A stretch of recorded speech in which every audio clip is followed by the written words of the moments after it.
Hello viewers, নতুন আরেকটি blog video নিয়ে আপনাদের সামনে চলে আসলাম। আপনাদেরকে দেখাবো আজকে আমি আমাদের পার্শ্ববর্তী এলাকায় ঘোড়াঘাট দিনাজপুর সেই ঐতিহাসিক সুজা মসজিদে সম্পূর্ণটা ভিডিও এখানে কভার দেওয়া আছে। ইনশাল্লাহ আপনারা সবাই দেখার আমন্ত্রণ রইল। হ্যাঁ, আপনাদেরকে দেখাচ্ছি। এই যে দেখেন, সুজা মসজিদের ভিতরে বিভিন্ন মানুষ বিভিন্ন জায়গা থেকে চলে আসে। দেখেন, এই ঐতিহাসিক সুজা মসজিদ কেউ বলে এক রাতে হয়েছে, কেউ কিংবা বলে কেউ এটা তৈরি করছে, তা আমরা কিন্তু সেটা জানি না। আপনারা কেউ যদি জেনে থাকেন অবশ্যই এই ভিডিওর কমেন্টে লিখতে পারেন।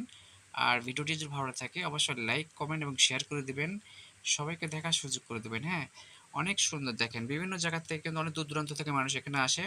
এই যে দেখেন, আমি থেকে দেখাচ্ছি, আজকেও দেখা পাচ্ছি এখানে অনেক মানুষ চলে আসছে বিভিন্ন জায়গা থেকে। দেখেন, এই যে দেখেন, অনেক মানুষ কিন্তু এই পর্যন্ত আসতে আসছে। এই যে দেখেন, তো ভিউয়ার্স, কীরকম লাগে আমার ভিডিওগুলো আপনারা কিন্তু মোটামুটি অবশ্যই এই ভিডিওর কমেন্টে লিখতে পারেন। আর ভিডিওটি যদি ভালো লাগে থাকে অবশ্যই শেয়ার করে দিবেন, সবাইকে দেখার সুযোগ করে দেবেন। হ্যাঁ, এই দেখেন, আজকে আমি চলে আসছি এখানে সুজা মসজিদে। এসে দেখতে পাচ্ছি অনেক মানুষ। দেখেন, অনেক মানুষের সমাবেশ হচ্ছে এখানে। দেখেন, অনেক দূর দূরান্ত থেকে চলে আসছে। তো আজকে আমি চলে আসছি এখানে। এই যে দেখেন, আলহামদুলিল্লাহ অনেক মানুষ। দেখেন, এই পর্যন্ত কিন্তু মানুষ আসতেই আছে। দেখেন, এই যে দেখেন, আপনাদেরকে চারপাশে দেখাচ্ছি, মসজিদের চারপাশে আপনাদেরকে ইনশাআল্লাহ ঘুরে দেখার চেষ্টা করতেছি। দেখেন, অনেক সুন্দর কিন্তু। হ্যাঁ, এই মসজিদটি দেখেন, যারা এখনো দেখেন নাই, যদি আসার ইচ্ছুক হয় অবশ্যই আসবেন। হ্যাঁ, এই যে দেখেন, অনেক সুন্দর একটি ঐতিহাসিক একটা মসজিদ। হ্যাঁ, এই যে দেখেন, অসাধারণ কিন্তু। ভালো যদি লেগে থাকে অবশ্যই শেয়ার করে দেবেন। হ্যাঁ,